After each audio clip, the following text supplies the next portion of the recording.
4 তারিখের আগের দিন 3 তারিখ পূর্ব মেদিনীপুর জেলা আমার পাশের বিধানসভায় রিজু দত্ত আর সায়নী ঘোষ গিয়ে মিটিং করেছিল, বিজেপির বিরুদ্ধে বাপ্পান্ত করছিল। আর গত 72 ঘন্টায় বিজেপিকে পারলে শুভেন্দু অধিকারীর জুতো পালিশ করার কাজটাও করে দেবে। এতদিন মমতার চটি চাটতো, এখন শুভেন্দু জুতো পালিশ করতে চাইছে, বিজেপির বুট পালিশ করতে চাইছে। আগেকার দিনে এসব হতো, আবার নতুন করে এরা জামা পাল্টাচ্ছে, গিরগিটির মতন রং বদলাচ্ছে। আমরা বলছি রং বদলান, কিন্তু বাংলার মানুষ রিজু দত্ত, কোহিনুর মজুমদারদের চিনে গেছে।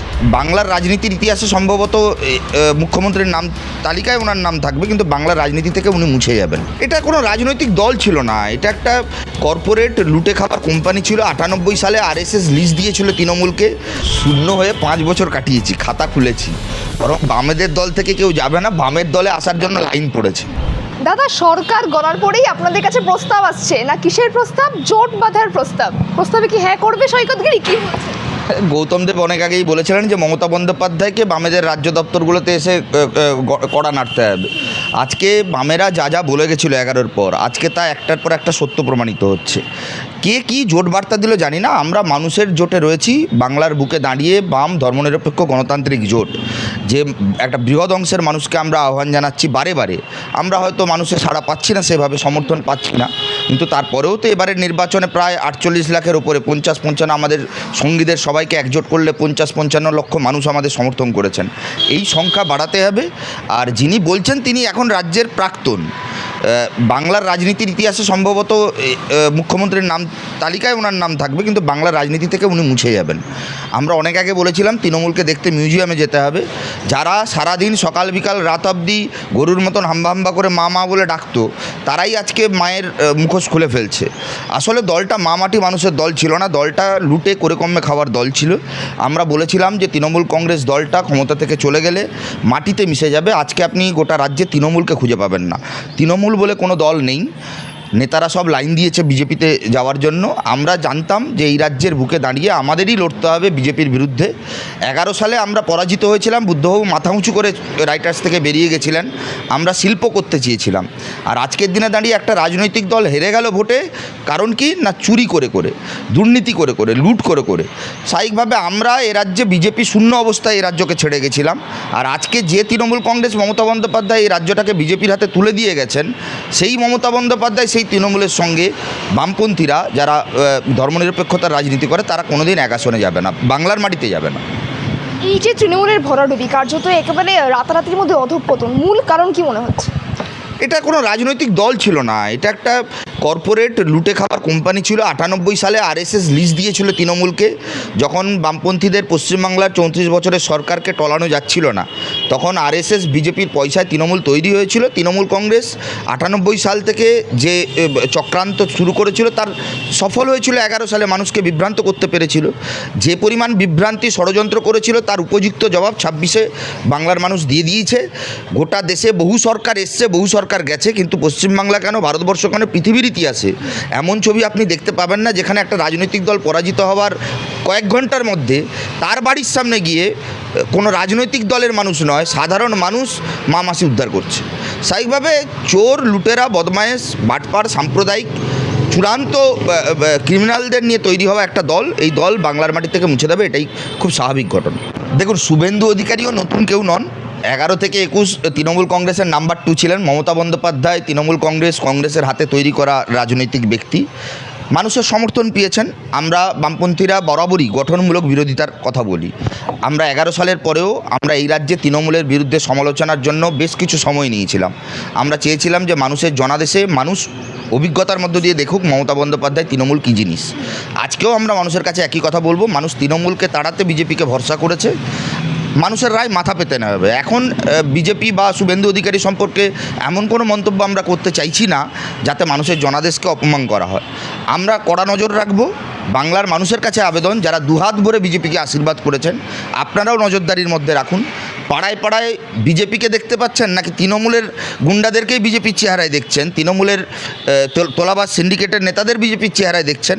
বাংলার মানুষ তার নিজের অভিজ্ঞতা দিয়ে বিচার করবেন। আর মানুষ যখন বুঝতে পারবেন যে বিজেপিটাও তৃণমূলের মতন একটা চূড়ান্ত সাম্প্রদায়িক দল, যা বাংলার কৃষ্টি সংস্কৃতি ঐতিহ্যকে ধ্বংস করছে, বাংলার মানুষ বিজেপিকে উপযুক্ত জবাব দেবে।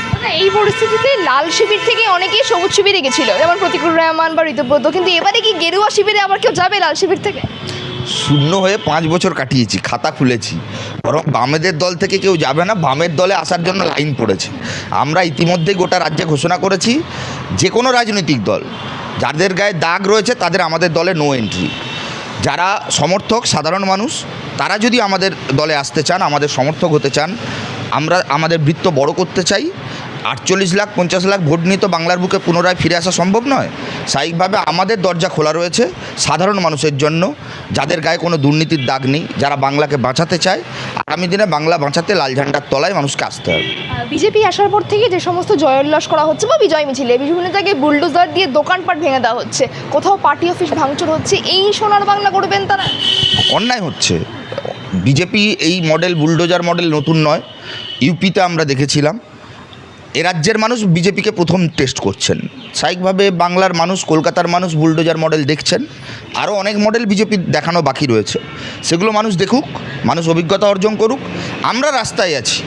হেরে যাওয়ার 48 ঘন্টা পর আমরা কলকাতায় মিছিল করতে পেরেছি। যে তৃণমূল 80খানা এমএলএ নিল, বিজেপিকে আটকানোর নামে মুসলমানদের ভোট নিল, তারা এখন ঘরে ঢুকে বসে আছে, কোনো টিকি খুঁজে পাওয়া যাচ্ছে না।